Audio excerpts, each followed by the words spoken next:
I know a man whose 16-year-old daughter got invited by a friend to go to a youth group meeting in a local church.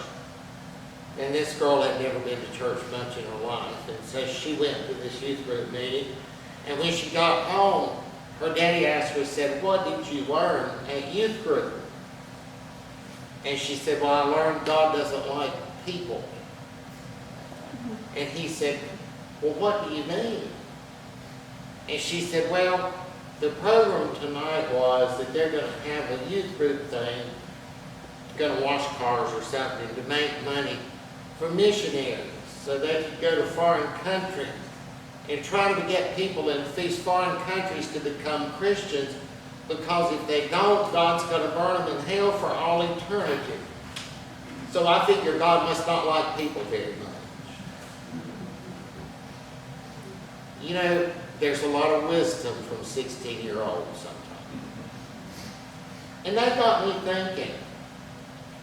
Now today I don't have a main point I want to make. I just have some random thoughts. And it's a subject that I think is important. It leads to some areas that are things that we don't often stop and think about. It may seem to be a mishmash of different things, but hopefully there'll be some kind of pattern to it. The subject I'd like for us to think about today is other religions. And I'm talking about other religions than Christianity. And you know, that's something that until recently we never really had to deal with or think a lot about.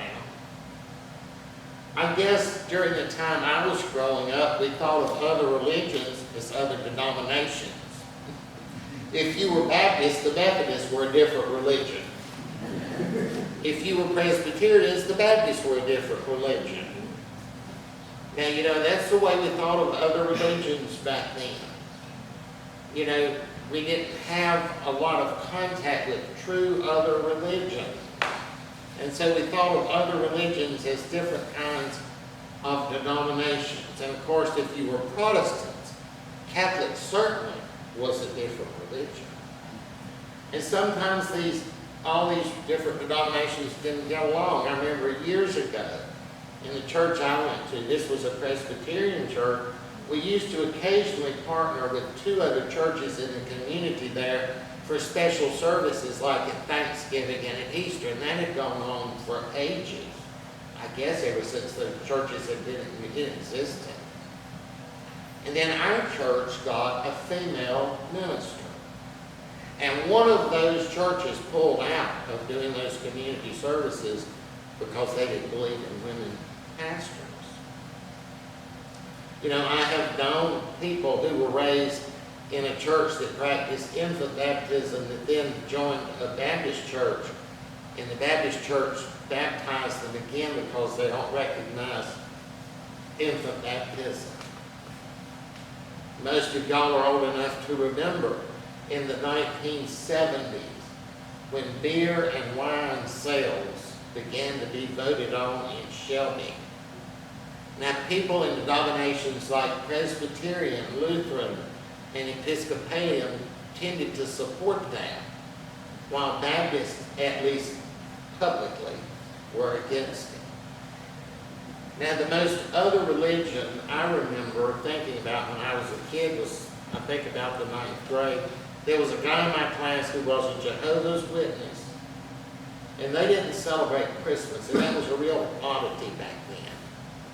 You know, to us, over there across the street in junior high school in the early 1970s, Jehovah's Witness was an other religion. And so the reason for that is that we never had any kind of contact with these real other religions is that from our perspective, our entire life and our entire mindset was lived within what we call the West. And the West, of course, is at least nominally Christian. And these places, these far-off places on the other side of the world that really did have other religions, were not really on our radar screen. Now today, though, with the way things are, we are put in contact and conflict with people of other religions. And so that leads to question. Does God favor us over Does God love us more than he loves them? Does God even care about them at all? If you listen to the rhetoric today, you could get the impression that God doesn't care about them at all, that they're nothing to God. That we are the only ones that matter to God. And you know, these are some of the most basic questions we can ask because they have to do with the very nature of God. They have to do with what God is like. What kind of person is God, in other words? How does God act toward other people? So I want us to think about the major religions of the world. The first is Christianity. There's about 2.6 billion Christians in the world, but we need to stop and consider that most of those are what would be called cultural Christians, and we'll talk more about them later. Next in line after Christianity is Islam. It has about 2.1 billion adherents. Within 10 to 20 years, many predict that the number of Muslims in the world will be greater than the number of Christians. And so some of us will probably see in our lifetime where Islam is the majority religion in the world. Next in line is Hinduism. They have about 1.2 billion adherents. Then is a category which is loosely called Chinese folk religion. It has about 445 million followers. Finally, there is Buddhism with 325 million followers. And those are the major world religions. There are a number of smaller religions in the world. One of the fastest growing is the Baha'i faith. It has about 8 million followers. Confucianism is a Chinese religion. It has about 6 million followers. And then there's an assorted number of different weirdo religions out there that really don't get on the radar screen. But there's one in the United States that's especially significant, and it's a category. It's not really a denomination or official religion. It's a category called spiritual but not religious, or spiritual but not connected to a religion. And this is the fastest growing category in the United States. People say they're spiritual, but they don't connect to any certain religion. Approximately 1/4 of all Americans identify that way. So if you go back to the world religions, if you look at them, you will see that the distribution of the people is such that 4 of the 5 are associated with major civilization. Christianity is associated with the West. Christianity as we know it, Protestant and Roman Catholic Christianity, grew and developed in the West. It is a Western religion. Islam is associated with Southern Asia. Hinduism is associated with India, and of course Chinese religion is associated with China. And these categories are approximate. There are, of course, followers of those religions in other parts of the world, but I'm just talking about they were the basis. Again, Western civilization in Southern Asia and China and in India. Buddhism is the only major religion that was not associated with the civilization. Now, of course, there's Christians in Africa, for instance, but Christianity in Africa is much different than it is in the United States, but it is a product of the West. The reason I bring this up is that where you were born and raised will be a deciding factor on what religion you will be. You grew up with a religion around you. You may or may not have ever been to church in your life if you lived in the United States, but you have grown up with that around you to the extent that that is just what's normal to you. Religion is not really something you choose. Now, we can choose whether to be a committed Christian or not. That's true. But if you are born and raised in the United States, and if you decide to identify with any religion, chances are it will be with Christianity in some form or another. By the same token, if you are born and raised in Indonesia, where the majority of the world's Muslims live, it would be normal for you to be a Muslim. You just wouldn't think anything of it. Just like it's normal for us to be Christians here in the United States. If you were born and raised in Indonesia, it would be normal for you. So your religion largely depends on where you grew up. I've never been seriously tempted to renounce Christianity and join another religion. And I doubt you have either. Any of you ever thought about being a Hindu? I mean, you take some Hindu person to come to Shelby and set up shop somewhere in Shelby and try to gain converts. How many do you think they're going to get? They may get a handful of curiosity seekers, but they're not going to get no 300 or 400 people that decide to become Hindus. And Shelby just doesn't work that way. It just not, people just wouldn't be open to it. If you lived in India, though, it would seem the most normal thing in the world to be a Hindu. So religion is a product of where you grew up.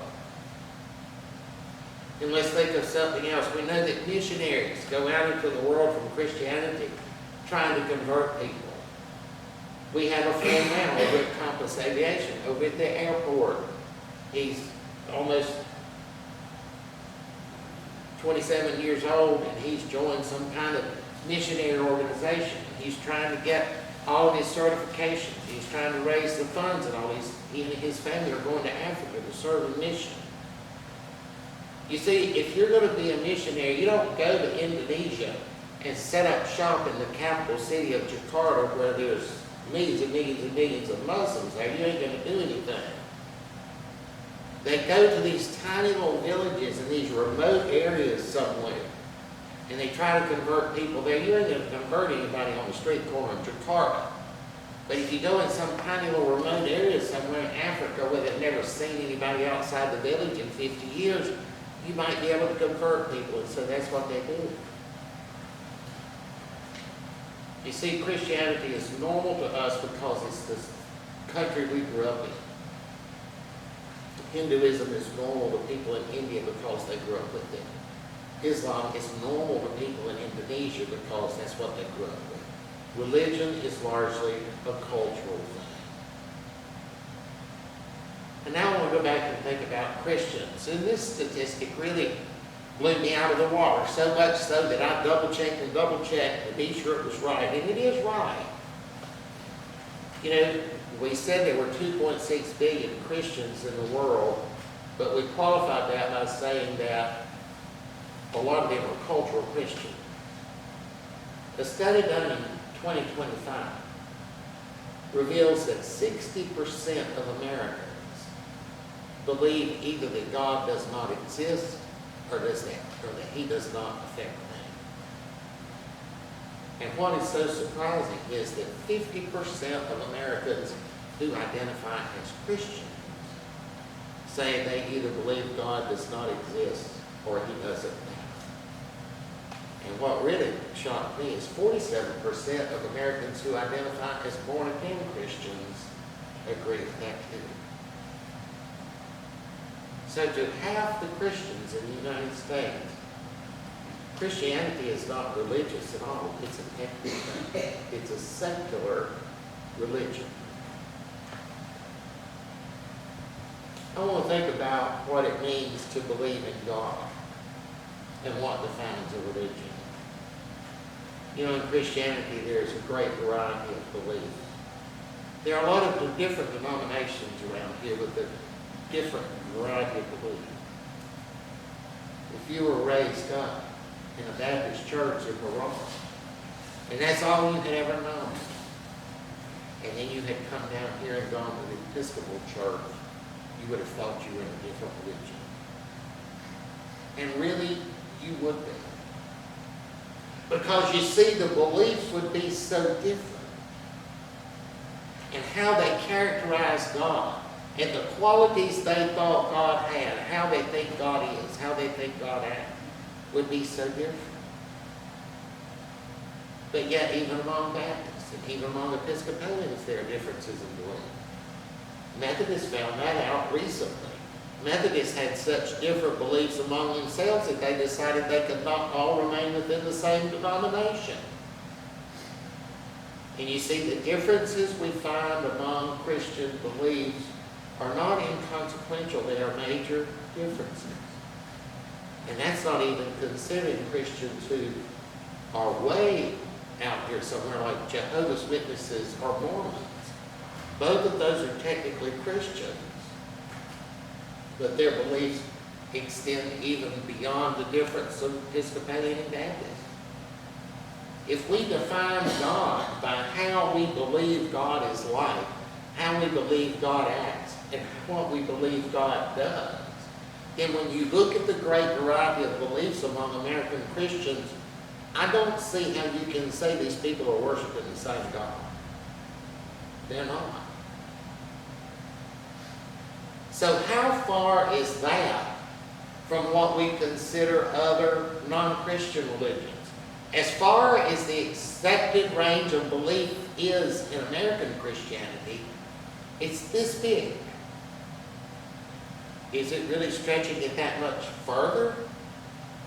You know, Muslims believe in God. They even accept parts of the Old Testament. They just interpret it differently. Hindus believe in God. They just have a different name for God, and they express their beliefs about God in different concepts. Buddhism, Confucianism, and Chinese folk religion don't necessarily talk about a specific deity itself, but they do talk about the spiritual and recognize a realm above. The Baha'i faith that we talked about a minute ago is monotheistic and believes in God. So every one of the major world religions does recognize and believe in a power beyond, some power that transcends the physical world and that affects the physical world. They just call that power by different names, and they put some different characteristics on their power, but just look within Christianity how much variety of beliefs there is. It's tremendous within Christianity. All world religions believe in at least some form of existence after this life. All world religions believe that we are more than just our physical bodies, and the death of our physical bodies is not the end of us. All world religions believe that we are held accountable in some way for our actions, that our actions on this earth will in some way affect our existence after this life. So there is a lot of areas of agreement among the major religions of the world, but there are differences. But there are differences among Christians too. Can I really say this group of Christians and this group of Christians believe in the same God? If this group over here is sitting over here saying God created everybody so they could do nothing but sin, but because they sin, He's going to burn them in hell forever unless they believe in Jesus. And this group of Christians over here is saying, well, God just wants everybody to love each other and get along with each other. Now, are those the same religion? They are not. So how far is it from some of these other religions? If we stretch the man so far within Christianity, if Christianity is so elastic to be able to encompass that, not to mention people like Mormons or Jehovah's Witnesses, how can we exclude other religions? I want us to go to the New Testament. One of the most well-known passages in the entire Bible is John 3:16 and 17. For God so loved the world that He gave His only begotten Son, that whosoever believeth in Him should not perish, but have everlasting life. Now, a lot of people know that verse by heart. You probably memorized it in Sunday school. And we've talked in here before about how the world, literally, it means the cosmos, the universe. So when it says God so loved the world, it's not talking about planet Earth. It's talking about the entire universe. And a lot of people say that. Yeah, a lot of people know John 3:16. But a lot of people don't know John 3:17. For God sent not His Son into the world to condemn the world, but that the world through Him might be saved. that the universe plainly said. There's another verse. For all have sinned and come short of the glory of God. I bet that has been screamed out from pulpits 25 zillion trillion times in the United States. For all have sinned and come short of the glory of God. But do they then give you the next part of the verse? Because it says, for all have sinned and come short of the glory of God, all being freely justified by his grace. Did you even know him today? 1 Corinthians chapter 15 says, for as in Adam all die, even so in Christ shall all be made alive. Quote from the Bible right there. Direct quote. From 2 Peter chapter 3, we heard as our New Testament reading, God is not willing that any should perish, but that all should come to repentance. In the Greek there is more accurately translated as God does not intend for any to perish, but that all will come to repentance.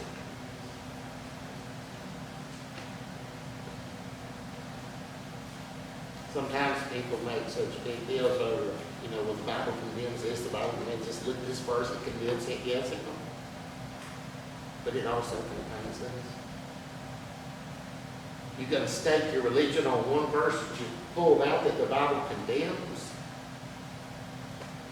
Or are you going to stake your religion on, for God sent not his Son into the world to condemn the world, but that the world through him be saved? Same Bible says them both. Same Bible says them both. I realize this is a complicated subject. But I also realize that as we get older, we have a tendency to think. When we're young, we're impetuous, and we go all around. But when we get older, we have a tendency to think. We have a tendency to ponder and consider. And so I would just offer these random thoughts to you, which is things that go on in my mind. And maybe we can recognize how limited our own understanding actually is.